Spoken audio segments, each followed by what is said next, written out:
시청자 여러분 안녕하십니까? 혁신성장 키워드 맞춰서 한국경제TV가 야심차게 준비한 혁신성장 코리아 진행을 맡은 한상치입니다. 오늘은 빅데이터와 인공지능 이렇게 관련된 전문 교육 그룹으로 업계 선두를 달리고 있는 엘릭서의 강형주 대표님을 모셨습니다. 강 대표님 안녕하십니까? 네. 안녕하세요. 예, 여러 가지로 신년이 됐는데요. 시청자분한테 교육을 이렇게 담당하시다 보니까 굉장히 그 시청자분이 관심이 많을 거로 이렇게 보이거든요. 인사부터 좀 해주시죠. 안녕하세요. 저는 빅데이터 인공지능 교육그룹 엘릭서의 강형주 대표입니다. 저희 엘릭서는 2021년에 처음 설립이 됐고요. 빅데이터와 인공지능 관련된 교육 컨텐츠를 개발하는 회사입니다. 아까 그 시청자분을 잠시 만나면서 이 엘릭서라는 그 이렇게 기업 명칭을 말씀해 주셨는데요. 특별하게 의미가 있는지 또 어떻게 이제 그 브랜드를 갖고 있는지 그 어떤 탄생 배경이랄까요? 그걸 좀 잠시 말씀해 주시기 바랍니다. 네, 저희 이 엘릭서가요. 네네. 영어 단어로는 굉장히 어려운 단어예요. 네네. 스펠링이 되게 어려운데 그 의미가 그 만병통치약, 마법약 그런 의미가 있습니다. 네, 저희가 이제 그 엘릭서를 사용한 이유가요. 네네. 모든 사람들이 잘 알고 있는 영화 그 해리포터에 나와요. 네네. 그 마법 학교죠. 호그와트 마법 학교에서 나오는 단어예요. 저희가 그 엘릭서라는 단어를 쓰게 된 이유가 이제 미래 세대는 이런 그 빅데이터, 인공지능 이런 기술 때문에 정말 마법 같은 그런 세계가 올 건데 많은 사람들이 그거에 대해서 두려움을 느끼고 있습니다. 부담을 네네. 느끼고 있는데 저희가 이렇게 마법약 같은 이런 재미있고 또 유용한 컨텐츠를 만들어서 많은 사람들이 미래 세대에 대비해서 준비할 수 있게끔 도움이 되려고 그렇게 해서 그런 의미로 엘릭서라고 짓게 됐어요. 네. 마법 신비 하니까 사실 더 그 시청자분이 새해부터 더 기대가 이렇게 높으실 거로 생각하는데요.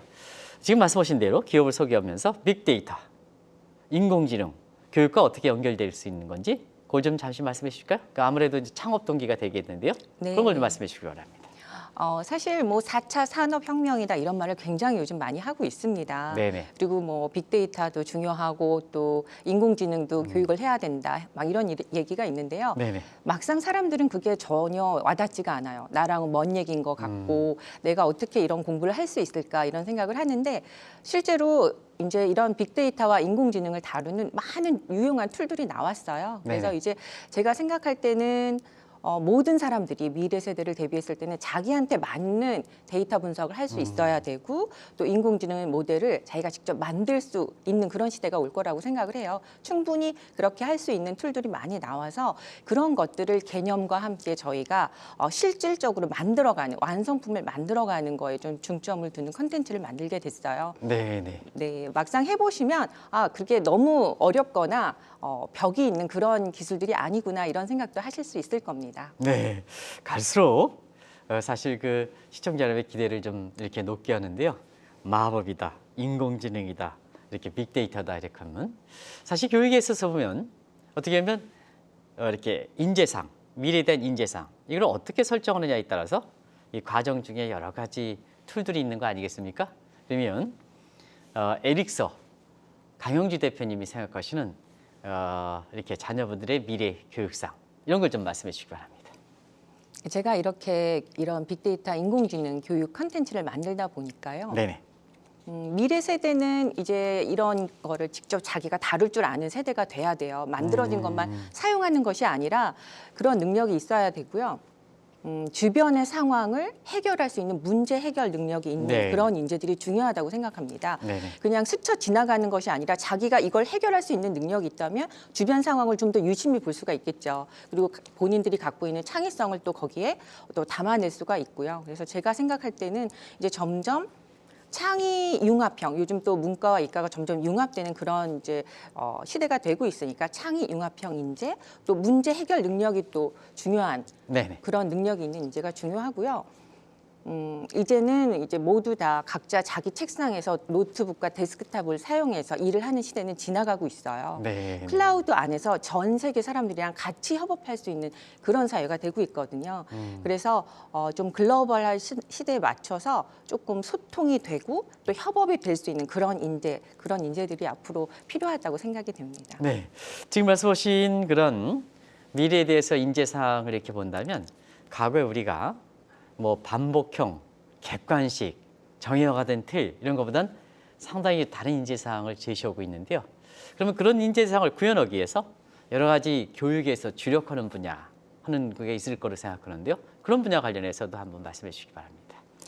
네, 저희가 사실은 이걸 만들기 위해서요. 이런 콘텐츠의 그런 문제 해결 능력을 만들기 위해서 네네. 저희가 좀 스토리를 담았어요. 콘텐츠에 스토리를 담은 이유가 스토리가 있게 되면 스토리는 또 새로운 스토리를 만들 수가 있어요. 네. 그리고 주변 상황에 적용할 수 있는 확장성이 있습니다. 네네. 그래서 단순히 그 기술을 배우고 개념을 배우고 그런 걸 좀 떠나서 네. 스토리를 넣게 돼서 저희 그 엘릭서 프로그램을 수강을 하신 분들이 자기 주변에 있는 일들에 대해서 적용할 수 있게끔 스토리를 넣었고요. 네. 그 다음에 좀 저희는 빅데이터라든지 인공지능을 좀 단계적으로 체계적으로 구성을 했어요. 네네. 원래 데이터 분석이나 뭐 인공지능, 머신러닝은 개발 단계가 있습니다. 뭐 문제를 정의를 하고 분석 주제를 정의한 다음에 또 데이터를 수집하고 또 데이터를 뭐 전처리라든지 그런 처리를 하고 또 분석하고 모델링하고 또 결론을 내리는 그런 5단계의 그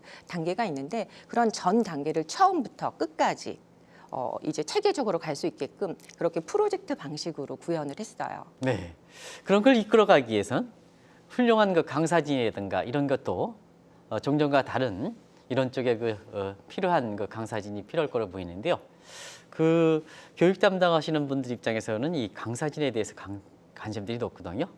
그 주요 강사진 이런 것도 좀 같이 말씀해 주시기 바랍니다.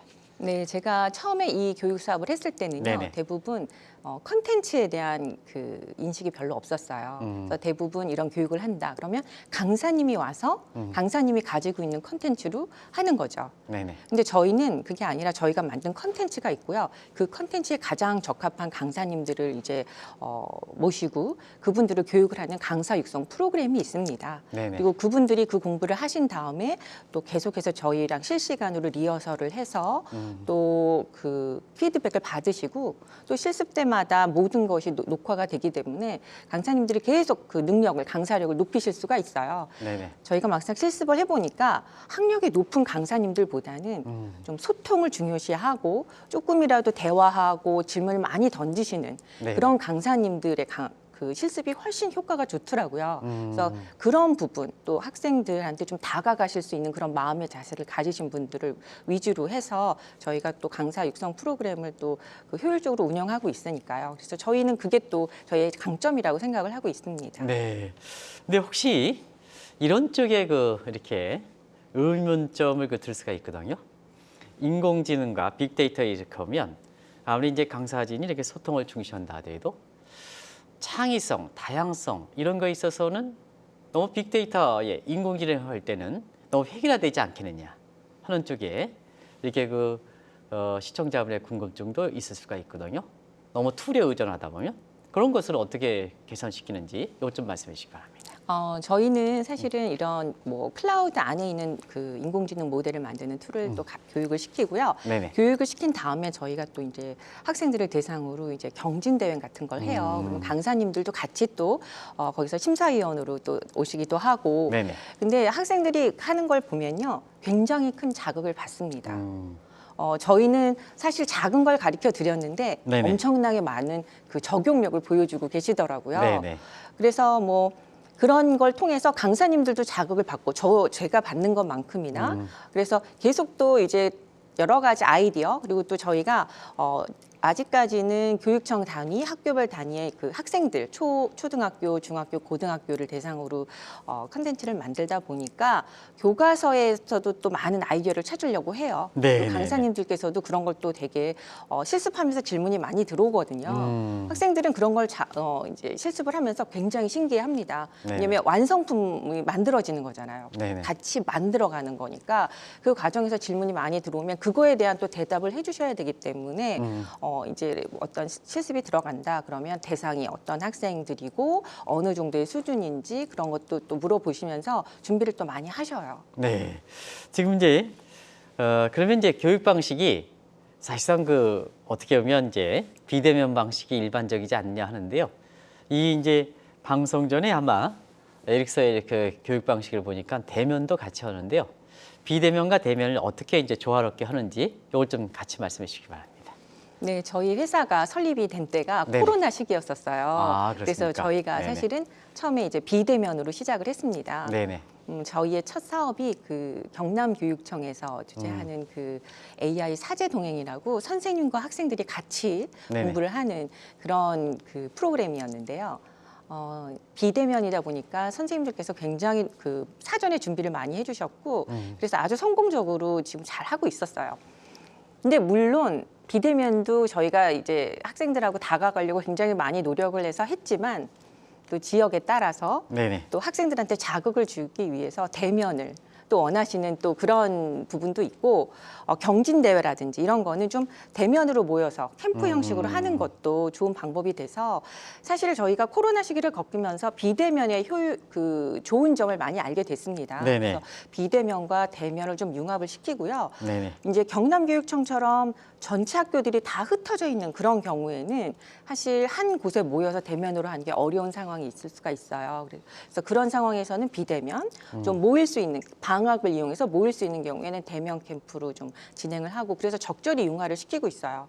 요즘 학생들이 정말 바쁘거든요. 네네. 근데 이제 시간을 내서 어디에 모이고 하는 것도 그 시간적으로 부담이 되는데 그럴 경우에는 또 비대면으로 또 전환해서 하고 있습니다. 네.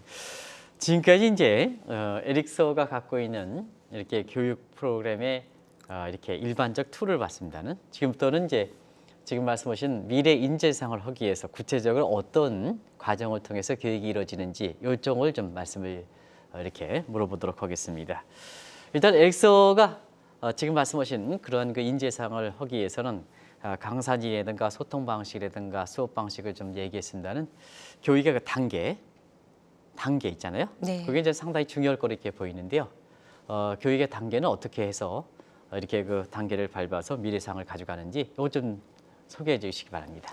네, 저희가 이제 그 빅데이터 인공지능 그 교육 단계가 여러 단계가 있는데요. 네네. 가장 기본 단계로 저희는 인공지능 윤리에 대해서 배우는 컨텐츠가 있습니다. 네. 지금 현재도 인공지능이 많이 사용이 되고 있는데 부작용이 또 많이 있어요. 그래서 그 사례들을 한 번씩 다 보면서 그거에 대해서 한번 얘기를 해보고 이 사례에는 우리가 어떤 윤리가 필요한 건지 무엇이 부족해서 이런 그 부작용이 일어났는지 이런 거에 대해서 소개도 하고 또 질문도 받고 대답도 해주고 이런 과정이에요. 그래서 네네. 그런 과정이 굉장히 중요하다고 생각을 합니다. 왜냐하면 이제는 제가 앞에서도 말씀을 드렸던 것처럼 모든 사람들이 인공지능의 설계자가 될 수 있거든요. 네네. 그러면 설계하는 사람의 어떤 윤리의식이 굉장히 필요하고요. 또 물론 사용하는 사람들도 윤리의식이 필요하거든요. 그래서 그런 과정이 있고 이제 초급 과정 같은 경우에는 코딩하지 않고 노코딩으로 하는 과정이에요. 네네. 그래서 뭐 인공지능 기능을 가지는 앱도 만들어서 핸드폰으로 좀 실행시켜 보고요. 네네. 또 챗봇 같은 것도 간단히 만들어 볼 수가 있어요. 그래서 그런 과정이 있고 이제 조금 더 높은 단계는 뭐 파이썬이라는 좋은 프로그래밍으로 데이터 분석도 하고 인공지능 모델을 만드는 그런 과정입니다. 근데 그런 과정은 중급하고 고급 과정인데 그런 과정에서는 저희가 코딩으로 하는 과정도 하고요. 네네. 또 코딩하지 않고 하는 두 가지 방법을 알려줍니다. 그리고 그 이제 노코딩으로 하는 경우는 보통 이제 클라우드 컴퓨팅 하는 그런 경험을 많이 해볼 수가 있어요. 그래서 그 과정에서 장단점이 다 있겠죠. 그래서 네네. 그거를 스스로 느끼게끔 어느 쪽이 더 좋은지 이런 면에서 장점이 있을 때는 이럴 때 사용하면 좋겠다는 걸 스스로 터득할 수 있게끔 두 가지 방법을 다 이제 하고 있고요. 고급 과정 같은 경우에는 저희가 대학생으로도 이제 교육 기회를 넓히고 있기 때문에 실무나 현업에서 사용할 수 있는 그런 주제로 조금 어렵지만 좀 실질적으로 적용 가능한 그런 콘텐츠로 하고 있습니다. 네. 그런 과정을 통해서 성과가 해서 교육이라는 건 이제 평가도 중요하지 않습니까? 평가를 어떻게 이루어지는지 요걸 좀 말씀해 주실까요? 네. 저희가 이제 평가 저희 과정을 이제 들으시고 난 다음에는 네네. 마이크로소프트의 어떤 인공지능 자격증 시험이라는 게 있어요. 그래서 그 시험이 어려운 시험은 아니고요.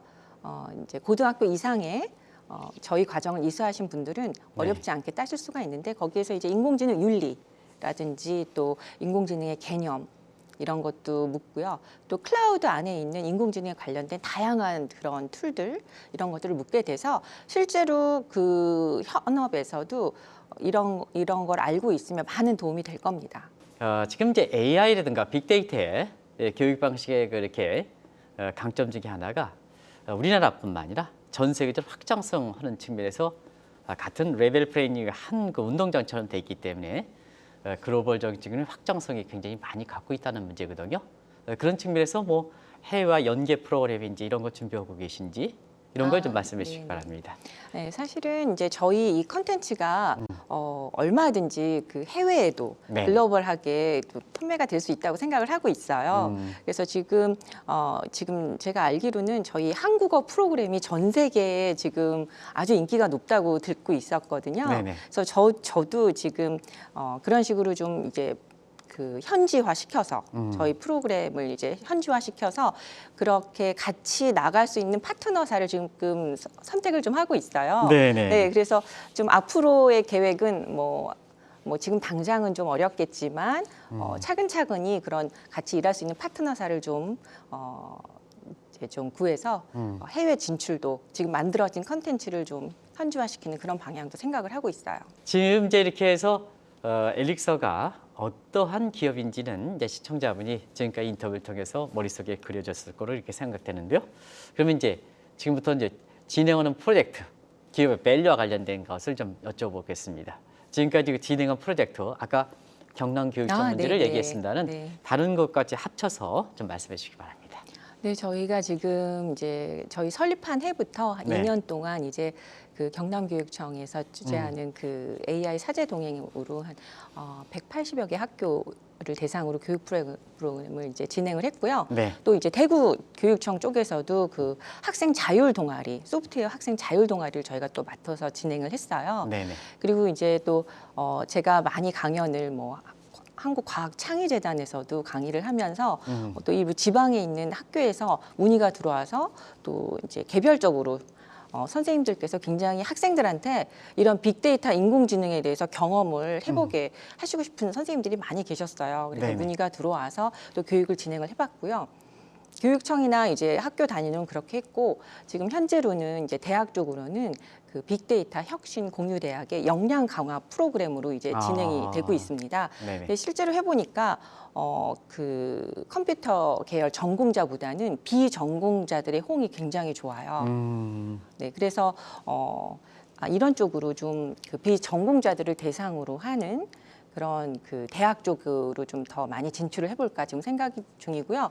올해는 저희가 고려대학교에서 네. 그 클라우드 컴퓨팅 입문이라고 해서 네. 저희가 대학원 과정으로 강의가 들어갈 거예요. 네네. 그래서 이제 그걸 통해서 저희가 또 저희 사업적인 입장에서는 또 새로운 도전이고 그래서 그런 좀 좋은 컨텐츠를 만들기 위해서 지금까지는 초등학교, 중학교, 고등학교에 좀 맞춤형이었는데 조금 더 실무에 좀 더 바로 적용할 수 있는 그런 주제로 좀 약간 다 새로 만들려고 계획을 하고 있습니다. 그래서 고려대학교 강의가 이제 진행이 됐으니까 대학 과정은 좀 올해 적극적으로 좀 진행을 해보려고 생각을 하고 있어요. 지금까지 이제 경남교육청이라든가 대구교육청 이렇게 해서 이제 시행해 봤습니다는 이 교육을 프로그램 이수한 사람들의 전체적인 평가들이 나오겠지 않습니까? 뭐 댓글도 나올 거고 뭐고. 근데 강 대표님한테 그 반응들을 한번 총체적으로 좀 말씀해 주시기 바랍니다. 네. 반응은요 저희가 이제 실습을 하면서도 네네. 뭐 계속 댓글로 서로 소통을 하고 그 몸동작으로도 소통을 하고 있어요. 네네. 근데 이제 저희가 스토리가 있고 영화를 좀 같이 섞어서 학생들한테 이제 하다 보니까 영화 보고 나서 뭐 달 탐사에 대해서 감상도 서로 좀 음. 주고받고 하니까 재밌어하고 본인들이 만들어냈다는 거에 대해서 굉장히 뿌듯해합니다. 네네. 보통 학생들이 지금까지 노트북으로 했다가 클라우드에 들어가서 모델을 만들었을 때 그 신기함, 또 해보고 싶다. 뭐 이런 반응들이 많았어요. 그래서 이제 사실은 학교에서는 이제 많은 컴퓨터들이 지금 보급이 되어 있지만 클라우드 컴퓨팅을 경험해 보는 기회는 별로 없거든요. 네네. 그래서 그런 거에 대한 신기한 피드백이 굉장히 많았고요. 네네. 또 사실은 조금 이제 코딩 쪽으로는 좀 어렵다 이런 또 반응들도 사실 있었습니다. 네네. 저희가 조금 더 난이도를 낮추긴 해야 되는데 좀 그런 쪽으로는 또 많이 고민을 하고 있어요. 네, 지금 네. 그 달 탐사 말씀을 네. 해주셨는데요. 이게 뭡니까? 제가 보고 시청자 여러분께 지금 우리 강 대표님께 여쭤보겠습니다. 파이썬으로 배우는 아르테미스 달 탐사. 네. 이게 뭔지 좀 이렇게 시청자 여러분께 좀 소개 좀 해주시기 바랍니다. 네, 파이썬으로 배우는 아르테미스 달 탐사는요. 네네. 저희가 2024년에 나사에서 실제로 네네. 쏘아 올리는 그 유인 탐사선이죠. 네네. 아르테미스 호에 대한 데이터 분석이에요. 음. 그래서 파이썬이라는 그 프로그래밍 언어로 데이터 분석을 하는 겁니다. 그래서 단순히 그 파이썬이라는 언어를 배우는 게 아니고요. 거기 그 파이썬에 있는 다양한 함수들을 이제 네네. 사용하는 거죠. 적용하는 거예요.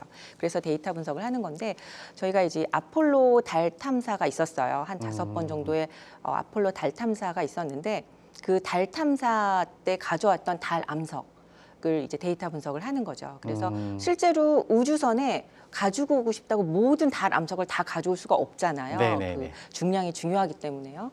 그래서 정말 필요한 암석이 뭔지, 달 암석이 뭔지, 그리고 얼만큼 갖고 와야 되는지를 데이터 분석을 통해서 결론을 내리는 그런 과정이에요. 지금 그 말씀하신 내용을 이렇게 본다면 다른 분야도 전부 적용 가능성이 상당히 높지 않습니까? 그럼요. 그런 걸 좀 잠시 좀 확정성에 대해서 좀 말씀해 주실까요? 네, 저희가 이 아르테미스 달 탐사 데이터 분석을 하게 되면요. 이것도 아까 제가 설명을 드렸던 것처럼 네네. 그 분석 주제 정의하고 데이터를 수집하는데 직접 나사 홈페이지에 가서 데이터를 수집해요. 네네. 보통 데이터 분석에서 가장 어려운 부분이 제가 볼 때는 이제 분석 주제를 선정을 하고 그거에 맞는 데이터를 수집하는 과정이 어렵거든요. 네네. 근데 실제로 근데 그런 과정은 많이 소개가 안 돼 있고 언어 위주로 지금 많이 표현화되어 있는데 제가 봤을 때는 같이 이렇게 데이터 수집하는 과정을 해보는 게 굉장히 중요하기 때문에 네. 그렇게 되어 있고 지금은 이 과정을 하고 있는데 또 다른 과정이요. 뭐 예를 들면은 이런 데이터 분석이 유용한 데가 스포츠 분야거든요. 네네. 그래서 저희는 이제 다음 이제 작품으로는 야구, KBO 야구 데이터를 좀 얻어서 좀 어떤 타자들이 좋은지 그리고 그런 걸 할 때 학생들한테 단순히 그거보다 이런 스포츠 야구에 대해서 그런 영화가 있어요. 네네. 머니볼이라고 그런 영화가 있거든요. 그래서 그런 것도 같이 좀 소개하면서 데이터 분석도 인공지능 하면 너무 딱딱하고 좀 부담스러운 부분을 좀 이렇게 좀 완화시켜주기 위해서 그런 스토리를 좀 넣어가면서 그런 스포츠 통계에 대해서도 확장시켜보고 또 다른 쪽 분야에서도 저희는 또 그 따릉이 데이터 서울시에서 있는 그 데이터에 대해서도 지금 가지고 있는 컨텐츠가 있거든요. 네네. 그래서 난이도별로 데이터 분석을 한번 이렇게 몇 개를 해보면 자연스럽게 나도 할 수 있겠는데 이런 생각을 좀 하실 수 있을 것 같아요. 네. 그리고 또 한 가지는 이 교육 분야의 그 메타버스라는 얘기가 많지 않습니까? 최근에 보면 가상공간 속 이게 이제 에릭서도 상당히 관심 있는 거로 이렇게 알고 있는데요. 이 부분을 좀 말씀해 주시기 바랍니다. 네. 저희가 저희 교육 프로그램에서 굉장히 중요한 부분이 이제 실습 부분이잖아요. 그거는 정말 필수적으로 저희는 해야 되는 그런 과정인데 저희가 그러니까 비대면으로 실습을 오래 해보니까요. 이제 조금 아쉬운 부분이 있습니다. 네네. 왜냐하면 더 많이 소통하고 싶고 같이 대면으로 하는 것처럼 하고 싶은데 조금 제약이 확실히 있어요. 네네네. 왜냐하면 활발하게 하는 학생들은 문제가 안 되는데 그렇지 않은 학생들이 있을 수 있거든요. 그래서 저희가 계속 온라인 플랫폼도 소통을 중시하게끔 계속 업그레이드하고 있는데 네. 메타버스에서 저희가 이런 실습을 하게 되면 장소적 제약을 떠나서 가상의 한 공간에 다 같이 모여서 실습을 할 수 있으니까 너무 좋지 않을까. 그리고 학생들도 메타버스에 대한 경험을 또 하고 싶어 하고요. 네네. 그래서 또 그걸 위주로 해서도 더 또 실습에 많이 참여할 수 있고, 그래서 저희는 이제 본격적으로 조금 이 메타버스 상에서 실습을 좀 하는 그런 방향으로 좀 생각을 하고 있어요. 마지막으로 제가 질문하지 못했던 사항이라든가 회사의 계획이라든가 아니면 강 대표님의 계획이라든가 이런 것을 시청자분이랑 보시면서 직접 좀 말씀해 주시기 바랍니다. 네. 네, 저희가 이제 빅데이터 인공지능 교육 그룹을 이제 교육 컨텐츠를 계속 개발을 하고 있어요. 제가 생각할 때는 미래는 창의력을 가지고 있고 또 문제 해결력을 가지고 있고 또 협업과 소통이 가능한 인재가 필요합니다. 지금 현재 이공계생에 비해서 이 문과생들이 진로 선택이나 취업에서 많은 어려움을 겪고 있습니다. 근데 이제 앞으로 미래 세대는 다시 아이디어가 좋은 사람이 대우받는 그런 시대가 오지 않을까 그렇게 생각을 하고 있고요. 저희는 또 그런 분들을 위해서 더 좋고 유용한 컨텐츠를 계속 개발해 나가겠습니다. 감사합니다. 네. 이렇게 새해부터 이렇게 어렵게 나와주신 데 대해서 다시 한번 한국경제 미디어그룹의 전 임직원분들이 감사하다는 말씀 드리겠습니다. 고맙습니다. 네, 감사합니다. 네.